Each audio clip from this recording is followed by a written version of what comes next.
الذین یذکرون اللہ قیاما وقعودا وعلی جنوبہم ویتفکرون فی خلق السماوات والارض ربنا ما خلقت ھذا باطلا سبحانک فقنا عذاب النار۔ یعنی تفکر جو ہے ویتفکرون فی خلق السماوات والارض، وہ تفکر کرتے ہیں، غور و فکر کرتے ہیں آسمان اور زمین کی تخلیق میں، لیکن اس تفکر کے ساتھ لازماً ذکر اور ذکر مدام، ذکر بھی وہ کہ جو مستقل ہو، ہر حالت میں ہو۔ الذین یذکرون اللہ قیاما وقعودا وعلی جنوبہم، وہ لوگ کہ جو اللہ کو یاد رکھتے ہیں، اللہ کا ذکر کرتے ہیں، کھڑے ہوئے بھی، بیٹھے ہوئے بھی، اور اپنے پہلوؤں کے بل یعنی لیٹے ہوئے بھی۔ اب ان تین کے سوا تو کوئی پوزیشن انسان کی نہیں ہے، اسی کا نام ہے دوام ذکر۔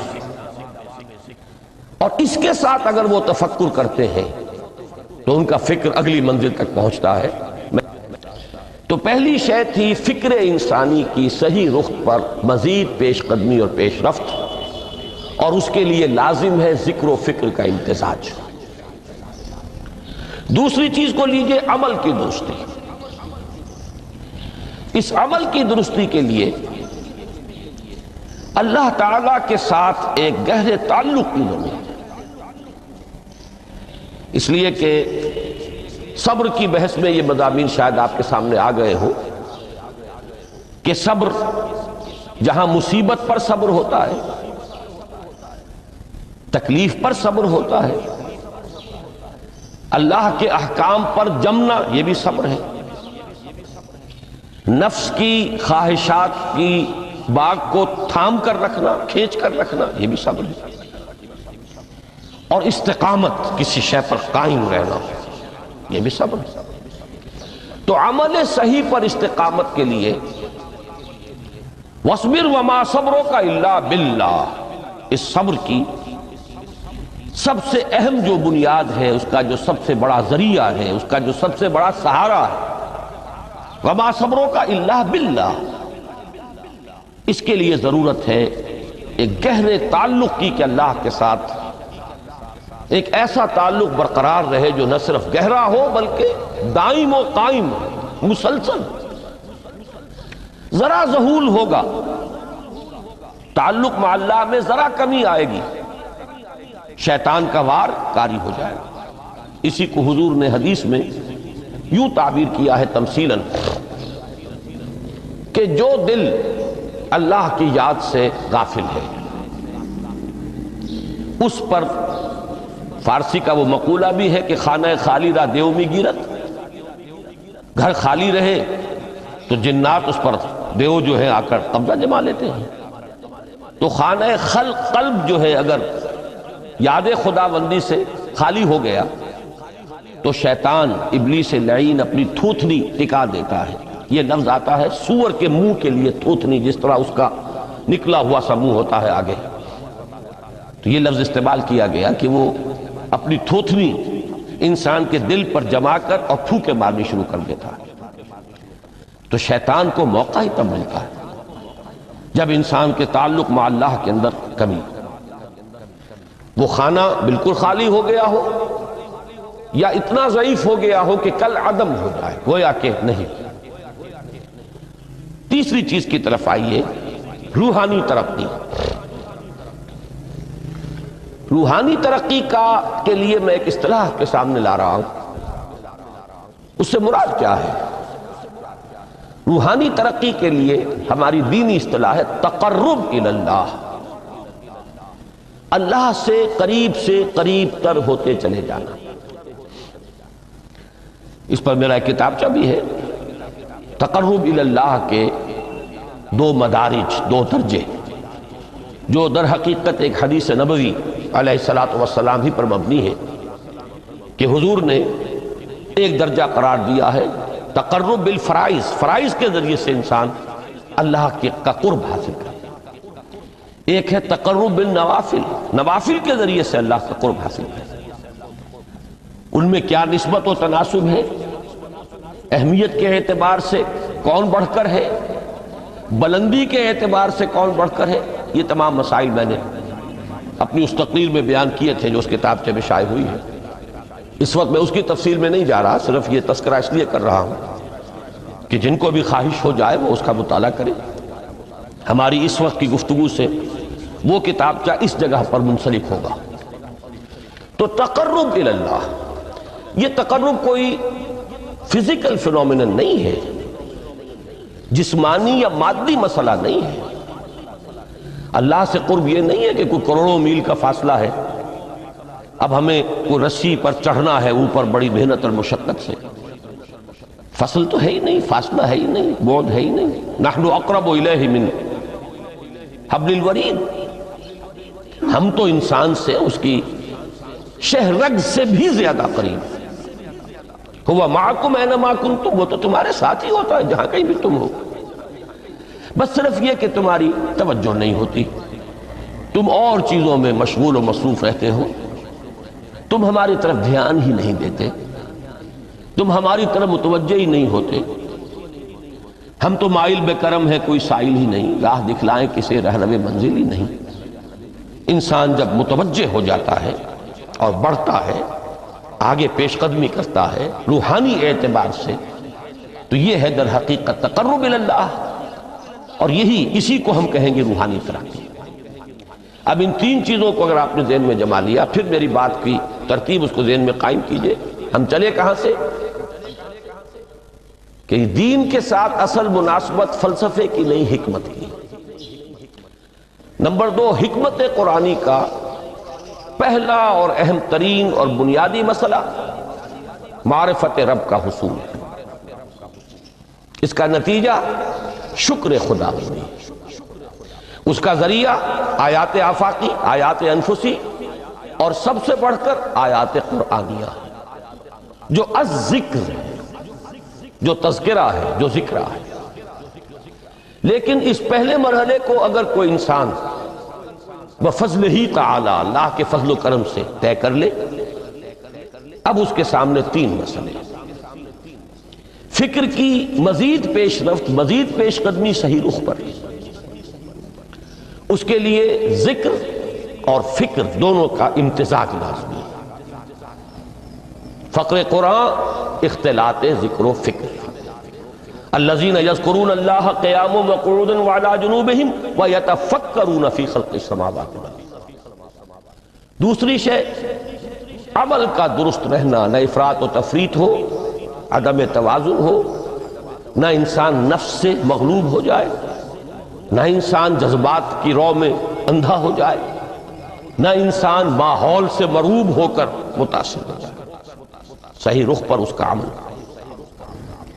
نمبر 3، روحانی ترقی، جو اصل حاصل ہے، جو اصل مقصود ہے۔ نمبر 2 چیز کے لیے تعلق مع اللہ ضروری، نمبر 3 کے لیے تقرب الی اللہ ضروری۔ اب غور کیجئے، ان تینوں چیزوں کا بڑا گہرا تعلق ہے نماز کے ساتھ۔ ان تینوں کے لیے ستون کی حیثیت نماز کو ہے۔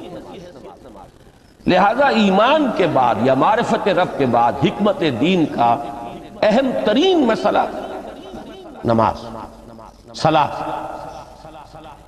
اس لیے کہ ایک طرف یہ انسان کو اللہ کے ساتھ ایک گہرے تعلق کا ذریعہ فراہم کرتی ہے۔ اپنے تمام مصروفیات میں سے، ان مشغولیتوں میں جن میں گم ہونے کا خدشہ ہوتا ہے، نکلو۔ 24 گھنٹے کے معمولات میں سے کم 5 مرتبہ تو لازماً نکلو، اور اپنے آپ کو ذرا، اپنے حواس کو بھی، اپنی باطنی کیفیات کو بھی ذرا تازہ کرو۔ اگر کوئی گندگی، نجاست، کسی طرح کی ناپاکی کا کوئی معاملہ ہے، طہارت حاصل کرو۔ طہارت سے تمہارے اندر روح کو بھی بالیدگی ہوگی، تمہارے حواس بھی تازہ ہوں گے، تم گویا کہ بحیثیت کل تمہاری ہستی چاق و چوبند ہو جائے گی۔ وہ کسل، وہ سستیاں، وہ جو ایک کثافتیں ہوتی ہیں، ان سب سے نجات حاصل کرو، اور اب اپنے رب کے حضور میں کھڑے ہو جاؤ، اس کے ساتھ اپنا عہد بھی تازہ کرو۔ اس کی اہم صفات کو بھی اپنے ذہن میں پھر مستحضر کرو۔ یہی وجہ ہے، دیکھیے میں نے جو آیات آپ کو شروع میں سنائی تھی، سورہ لقمان کی 2 آیتیں، پہلی آیت میں اس کا ترجمہ کر چکا، دوسری آیت وَلَقَدْ وَإِذْ قَالَ لُقْمَانُ لِابْنِهِ وَهُوَ يَعِظُهُ يَا بُنَيَّ لَا تُشْرِكْ بِاللَّهِ إِنَّ الشِّرْكَ لَظُلْمٌ عَظِيمٌ۔ اس کے بعد درمیان میں کچھ مضمون آ کر پھر وہ آیہ مبارکہ آئی، یا بنی اقم الصلاۃ وامر بالمعروف وانہ عن المنکر واصبر علی ما اصابک۔ گویا کہ اہم ترین چیز، بنیادی ترین چیز، اللہ کو محض پہچان لینا کافی نہیں ہے، یاد رکھنا ضروری ہے۔ اللہ یاد رہے گا تو فکر صحیح آگے بڑھے گا، اللہ یاد رہے گا اور اس کے ساتھ ایک گہرا تعلق جو ہے برقرار رہے گا تو عمل درست رہے گا۔ بالکل یہی بات سورہ طٰہٰ میں جو پہلی وحی حضرت موسیٰ علیہ السلام پر ہوئی، اور پہلا مخاطبہ ہے چونکہ حضرت موسیٰ کو یہ انبیاء کرام کے مقدس گروہ میں ایک امتیازی حیثیت حاصل ہے کہ ان سے براہ راست گفتگو ہوئی ہے، اگرچہ صرف ایک پردہ تھا، اوٹ من ورائے حجاب گفتگو ہوئی ہے، لیکن یہ کہ کوئی فرشتے کا درمیانی جو ہے وہ لنک نہیں تھا، براہ راست اللہ تعالیٰ نے حضرت موسیٰ علیہ السلام سے کلام فرمایا۔ کلم اللہ موسیٰ تکلیما، موسیٰ سے تو اللہ نے کلام فرمایا جیسے کہ کلام کیا جاتا ہے۔ تو پہلا مخاطبہ ہے، یہ پہلا مکالمہ ہے، پہلی وحی کہیے، اسی میں یہ الفاظ بھی موجود ہیں، اننی انا اللہ لا الہ الا انا فاعبدنی واقم الصلاۃ لذکری۔ یہ گویا کہ حکمت قرآنی کا ایک بہت بڑا خزانہ ہے یہ آیت مبارکہ، کہ خود حضرت موسیٰ علیہ السلام کو جو ہدایت دی جا رہی ہے، میں ہوں، میں اللہ، اننی انا اللہ لا الہ الا انا، میرے سوا کوئی معبود نہیں، فاعبدنی، بس میری بندگی، میری عبادت، میری پرستش، میری محبت، اس کو اختیار کرو۔ وَأَقِمِ الصَّلَاةَ لِذِكْرِي، اور نماز کو قائم رکھو میری یاد کے لیے۔ بلکہ اسی سلسلہ کلام میں آگے چل کر سورہ طٰہٰ میں آتا ہے، کافی گفت و شنید کے بعد جب حضرت موسیٰ نے کچھ معذرت بھی کی، کچھ دعائیں بھی کی، اللہ نے ایک دعا قبول بھی کی کہ ان کے بھائی کو بھی شریک کر دیا، حضرت ہارون کو بھی۔ اس کے بعد پھر جب فرمایا کہ اب جاؤ فرعون کی طرف، تو اس میں فرمایا وَلَا تَنِيَا فِي ذِكْرِي، اور دیکھنا یہ جو عظیم مشن تمہارے کندھے پر آ گیا ہے، بڑا بھاری اور کٹھن ایک فرض ہے جو تم پر عائد ہو گیا ہے، اس کے لیے سب سے بڑی تمہارے پاس جو قوت کا ذریعہ ہے وہ نماز ہے۔ اقیم فلا تنیا عن ذکری، میری یاد میں کبھی غفلت نہ کرنا، اس میں کبھی کوئی کمی نہ آنے دینا۔ جیسا کہ میں نے عرض کیا تھا کہ جیسے ہی وہ تعلق جو ہے کمزور پڑتا ہے یا منقطع ہو جائے معاذ اللہ، تو پھر انسان گویا کہ شیطان کے لیے ایک لقمہ تر بن جاتا ہے۔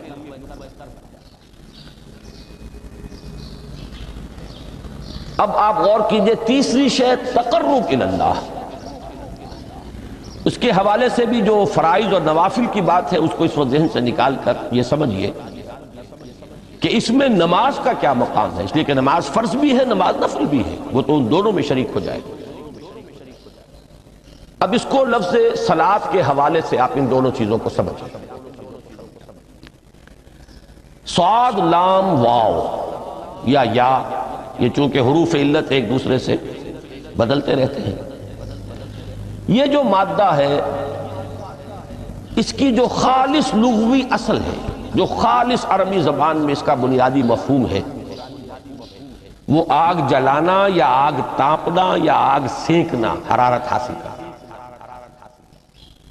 لہذا بار بار آتا ہے جہنم کے ذکر میں، اسلوہا، اب جلو اس میں، تاپو اس کو، یہ سینکے گی تمہیں۔ بلکہ تفتلون کا لفظ آیا ہے حضرت موسیٰ کے کلام میں. جب وہ گئے تھے کوہ طور پر، جب پہنچ گئے تو تھے آگ کی تلاش میں، لعلکم تفتلون. تو اپنے اہل خانہ سے یہی کہا تھا کہ مجھے کہیں وہ روشنی نظر آ رہی ہے، غالباً کوئی وہاں سے آگ مل سکے گی، ورنہ یہ کہ کوئی رہنمائی کو رستہ مجھے مل سکے گا، میں وہ آگ لے آؤں گا، کوئی چنگاری وہاں سے لے آؤں. لعلکم تفتلون، تاکہ تم، اب یہ اصطلاح در حقیقت باب افتعال ہے، اور یہ تے یہاں پر توئے کی شکل اختیار کر گئی، تا نے توبن کی صورت اختیار کی صاد کی وجہ سے. بہرحال اس کا سب سے بنیادی مفہوم جو ہے وہ ہے تاپنا، سکائی حاصل کرنا، حرارت.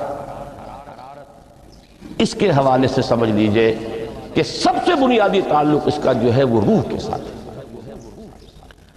روح میں محبت خداوندی کی آگ اگر ٹھنڈی پڑ گئی ہو، اگر محبت خداوندی کی حرارت میں کمی ہو رہی ہو، تو اس کو اثر نو، جس کو کہ میں آج سوچ رہا تھا تو ایک لفظ ذہن میں آیا کہ جیسے بیٹری اس کو ریچارج کیا جاتا ہے، اسی طریقے سے روح کے اندر محبت خداوندی کی اس حرارت کو اثر نو تازہ کرنا، یہ ہے در حقیقت نماز کا اصل مقصد. اس لیے کہ اس لفظ کا بنیادی مفہوم، اصل لغوی مفہوم تو یہ، اگرچہ اس کا سب سے زیادہ کثرت سے جو استعمال ہوتا ہے، اور لفظ صلاۃ جس سے در حقیقت جس تصور پر مبنی ہے وہ ہے اقدام، کسی کی طرف متوجہ ہونا اور پھر دعا. صلاۃ کا سب سے قریبی مفہوم لفظی جب بیان کیا جائے گا، اس سے مراد، اس کے معنی، تو دعا اس میں اہم ترین ہے. کسی کی طرف توجہ کرنا، مناجات کرنا، گفتگو کرنا، مخاطبہ، مکالمہ، دعا، یہ در حقیقت صلاۃ کا سب سے بڑا اصطلاحی مفہوم ہے. لیکن جو اس کا مادہ ہے، صاد لام واو یا صاد لام یا، اس کا اصل مفہوم جو ہے وہ تاپنا، حرارت حاصل کرنا. تو ان دونوں کے حوالے سے عرض کر رہا ہوں، وہ تاپنا اور حرارت حاصل کرنا وہ ہے روح کے اعتبار سے. وہ جو کہا اقبال نے کہ بجھی عشق کی آگ اندھیر ہے، مسلمان نہیں راہ کا ڈھیر. یہ عشق کی آگ جب بجھ جاتی ہے، در حقیقت یہی تو انسان کی روحانی موت ہے. جب یہ نہ رہے تو چاہے منطق میں بہت انسان ماہر ہو. مجھے اقبال کا ایک شعر یاد آیا ہے تقابل کرتے ہوئے، ایک انسان محکوم اور ایک انسان حر، آزاد انسان، ان کی نفسیات میں جو بنیادی فرق علامہ اقبال نے مختلف مواقع پر بیان کیے ہیں. محکوم ہے بیگانہ اخلاص و مروت، ہر چند کے منطق کی دلیلوں میں ہے چالاک. تو منطق کی دلیلوں میں انسان چالاک ہو جائے اور وہ لغت ہائے حجازی کا وہ ایک خزانہ بن جائے، اسے تمام الفاظ کے معنی یاد ہو، وہ بڑے مسائل فقہ کے اسے ازبر ہو، جزیات، بے انتہا جزیات جو ہے وہ مستحضر ہو، فلسفے کے بڑے بڑے مسئلے اس نے حل کر لیے ہیں. لیکن اگر روح میں وہ اللہ کی محبت کی آگ نہیں ہے، وہ تپش نہیں، بجھی عشق کی آگ اندھیر ہے، مسلمان نہیں راہ کا ڈھیر. اسی کے حوالے سے آج مجھے یاد آیا تھا کہ وہ جو بڑی سادہ سی ایک نظم ہے، اللہ تعالیٰ سے دعا، یا رب دل مسلم کو وہ زندہ تمنا دے، اس میں بھی جو الفاظ آئے ہیں جو روح کو گرما دے اور قلب کو تڑپا دے. یہ ہے اصل جو مقصود ہے نماز کا. اور یہی وہ چیز ہے جیسا کہ میں نے عرض کیا تھا کہ نگاہوں سے اوجھل، یہ پہلو سامنے ہے ہی نہیں. دوسرا پہلو سامنے ہے اور وہ بھی میرے نزدیک بہت اہم ہے، بہت بنیادی ہے، اس میں کوئی شک نہیں. لیکن یہ ہے بلند ترین منزل کہ تقرب الی اللہ. اس کے لیے در حقیقت یہ کس لیے درکار ہے؟ روح کے اندر عشق کی حرارت اور گرمی تازہ ہوتا ہے. بسا اوقات یہ اندر دب جاتی ہے، جیسے انگارہ ہوتا ہے آگ کا، اس کے اوپر خاک اور راکھ آ جاتی ہے، اندر کچھ ہوتی ہے. آگ دبی ہوئی سمجھ، آگ بجھی ہوئی نہ جان، اس دبی ہوئی آگ کو پھر ایک شعلہ بنانا. پھر اس کے اندر ایک حیات تازہ پیدا کرنا۔ یہ ہے نماز کا اہم ترین اور بلند ترین مقصد۔ لیکن اس کے ساتھ ہی اس نماز میں ذکر ہونا، اس کا یہ ذکر ہے، اور ذکر کی جب میں فہرست بیان کیا کرتا ہوں بہت سے حضرات کے سامنے ہوگا کہ ذکر کا در حقیقت مفہوم ہے استحضار اللہ فی القلب۔ ہمارے ہاں غلطی سے جو ذرائع ذکر ہے انہیں ذکر قرار دے دیا گیا ہے۔ نماز ذکر نہیں ہے، نماز ذکر کا ذریعہ ہے۔ اقیم الصلاۃ لذکری، نماز قائم کرو میرے ذکر کے لیے۔ یہ اللہ اللہ کہنا یا ادعیہ معصورہ جو حضور صلی اللہ علیہ وسلم کی مسنون دعائیں ہیں، انہیں اپنے تمام معمولات دنیاوی کے ساتھ ساتھ ان دعاؤں کو بھی انسان پڑھتا رہے، اللہ سے دعا کرتا رہے، یہ تمام ذرائع ذکر ہیں۔ سبحان اللہ سبحان اللہ الحمدللہ الحمدللہ، اس کا آپ ورد کیجئے، یہ بھی ذریعہ ذکر ہے۔ حقیقت میں ذکر ہے استحضار اللہ فی القلب، اللہ کو دل میں لے آنا، اللہ کو دل میں حاضر کر لینا، اصل میں تو ترجمہ ہوگا، لیکن حاضر جاننا، یہ کیفیت جو ہے انسان کو حاصل ہو جائے۔ اب اس کے حوالے سے ذرا بات سمجھیے کہ ایک تو میں عرض کر چکا ہوں مجسم ذکر تو قرآن ہے، لہذا ذکر کی فہرست جب آپ کریں گے ذرائع ذکر تو ان میں سب سے پہلے قرآن آئے، اس لیے کہ وہ ہماری حکمت کے پہلے مسئلے کو حل کر رہا ہے، بنیادی مسئلہ، اہم ترین مسئلہ۔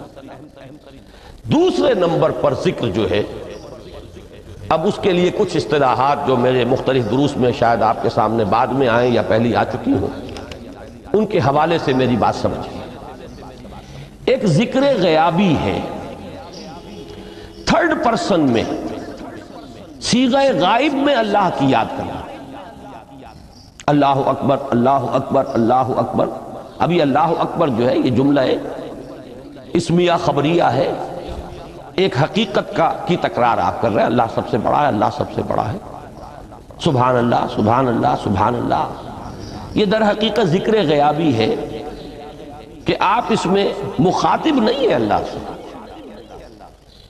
ایک ذکر خطابی کہیں یا ذکر حضوری کہیں، جس میں مکالمہ ہوتا، جس میں گفتگو ہوتی ہے۔ تو نماز در حقیقت ذکر حضوری اور ذکر خطابی کی بلند ترین شکل ہے۔ اس لیے میں نے عرض کیا تھا کہ نماز کے لفظ یا صلاۃ کے لفظ، یہ اصطلاحی معنی جو اکثر و بیشتر کیے جاتے ہیں وہ ہے دعا، اور دعا میں ہوتا کیا ہے؟ مکالمہ ہے، مخاطب، اے اللہ، اے میرے رب، اے پروردگار۔ پھر یہ کہ اس میں اقدام اور کسی کی طرف متوجہ ہونا، یہی وجہ ہے کہ افتتاح صلاۃ، نماز کو شروع کرنے کے لیے ایک تو وہ الفاظ جو قرآن مجید میں آئے ہیں، انی وجہت وجہی للذی فطر السماوات والارض حنیفا وما انا من المشرکین۔ یہ ہے توجہ کا ارتکاز، بشرطے کہ یہ صرف الفاظ ہی نہ نکل رہے ہوں، واقعتاً یہ تعبیر ہو اس وقت کی انسان کی نفسیاتی کیفیت کی، کہ شعوری طور پر وہ فیصلہ کرتا ہے کہ میں منقطع ہو رہا ہوں، ہر چہار طرف سے اپنی توجہ کو ہٹا کر، ہر مسئلے سے اپنے آپ کو خالی ذہن کر کے، یعنی ظاہری اور باطنی دونوں اعتبار سے میں اپنی توجہ کا ارتکاز کر رہا ہوں اس ذات کی طرف جس نے آسمانوں اور زمین کو پیدا کیا، اور بالکل یکسو ہو کر رہا۔ انی وجہت وجہی للذی فطر السماوات والارض حنیفا وما انا من المشرکین۔ اور دوسری وہ جو دعا جس سے ہم افتتاح کرتے ہیں اپنی نماز کا، دیکھیں اس میں خطاب کا کس قدر اہتمام ہے۔ وہاں سبحان اللہ نہیں ہے، سبحانک اللہم، پاک ہے تو اے رب ہمارے، وَبِحَمْدِكَ وَتَبَارَكَ اسْمُكَ وَتَعَالَى جَدُّكَ۔ آپ غور کر رہے ہیں، یہ ہے تخاطب، براہ راست مخاطب ہونا، تم ہو رہی۔ تو سب سے پہلی بات تو یہ ہوئی کہ ذکر کی ایک شکل ہے ذکر غیابی، دوسری ذکر حضوری، اور ذکر حضوری یا ذکر خطابی کی بلند ترین منزل بلند ترین اس کا ذریعہ نماز۔ اس کو ایک پہلو سے اور سمجھ لیجئے، سورہ فاتحہ جب پھر ہم پڑھتے ہیں جسے الصلاۃ کہا گیا ہے، جو لب لباب ہے، خلاصہ ہے، اس میں پھر تدریجاً غیاب سے حضور کی طرف پیش قدمی ہوتی ہے۔ الحمدللہ رب العالمین الرحمن الرحیم مالک یوم الدین، یہ ذکر غیابی ہے، اس میں ابھی خطاب نہیں آیا، یہ وہی جملہ اسمیہ ہے۔ کل تعریف اس اللہ کے لیے ہے جو تمام جہانوں کا پروردگار ہے، مالک ہے، جو رحمان ہے، رحیم ہے، جزا و سزا کے دن کا مختار و مالک ہے۔ اب یہ غیاب سے حضور کی طرف، ایاک نعبد و ایاک نستعین اہدنا الصراط المستقیم، یہ ہے وہ۔ اب پہلے ایک معاہدہ ہے، ایک اقرار ہے، اعتراف ہے، وعدہ ہے، اور پھر دعا ہے، استدعا ہے کہ حضور نے فرمایا، یقول اللہ تعالی، اللہ یہ فرماتا ہے، اسی لیے اس کو حدیث قدسی کہیں گے۔ قسمت الصلاۃ بینی و بین عبدی نصفین، میں نے نماز کو اپنے اور اپنے بندے کے مابین آدھا آدھا تقسیم کر دیا۔ اب یہاں تک تو جملہ ہے اللہ کا، یہ ہے حدیث قدسی۔ اب آگے جو ہے نریشن اس کی جو ہے حضور صلی اللہ علیہ وسلم کی جانب سے ہے، یعنی خبر دے رہے ہیں وہ اللہ کی طرف سے ہی۔ ویسے تو تمام احادیث ہی گویا کہ ہم سمجھتے ہیں انسپائرڈ تو اللہ کی طرف سے ہی ہے، لیکن یہ کہ جہاں صراحت ہو کہ اللہ کہتا ہے وہ حدیث قدسی ہے۔ تو یقول اللہ تعالی قسمت الصلاۃ بینی و بین عبدی نصفین، یہاں تک تو حدیث قدسی ہے۔ اب دوسری عام حدیث ہے، اذا قال العبد الحمد للہ رب العالمین یقول اللہ تعالی حمدنی عبدی، جب بندہ کہتا ہے الحمدللہ رب العالمین، پروردگار کہتا ہے میرے بندے نے میری حمد کی۔ جب بندہ کہتا ہے الرحمن الرحیم، پروردگار فرماتا ہے ثنا علی عبدی، میرے بندے نے میری ثنا کی، بڑی تعریف کی۔ جب بندہ کہتا ہے مالک یوم الدین، اللہ فرماتا ہے مجدنی عبدی، میرے بندے نے میری بڑی بزرگی بیان کی ہے، تمجید کی ہے۔ پھر جب بندہ کہتا ہے ایاک نعبد و ایاک نستعین، اللہ فرماتا ہے ھذا ما بینی و بین عبدی ولعبدی ما سأل، یہ ہے میرے اور میرے بندے کے درمیان۔ یہ تو معاہدہ ہے نا، معاہدے میں تو دو فریق جکڑے جاتے ہیں، بند جاتے ہیں، یہ میرے اور میرے بندے کے درمیان ہے، اور میرے بندے نے جو طلب کیا میں نے دیا، اس لیے کہ اس میں طلب بھی تو ہے، ایاک نستعین، تیری مدد چاہتے ہیں، یہ طلب ہے، اسی کی شرح ہے جو اب آخری تین آیتیں ہیں۔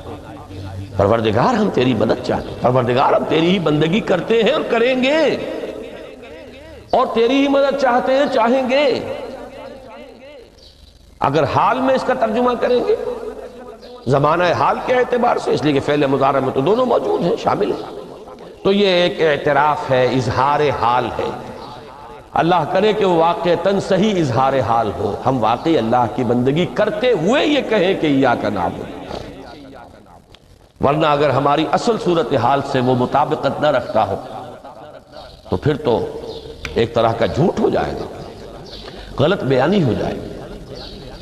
ایاک نعبد، تیری ہی بندگی کرتے ہیں، اور مستقبل میں کیجئے، کریں گے، یہ ہے عہد،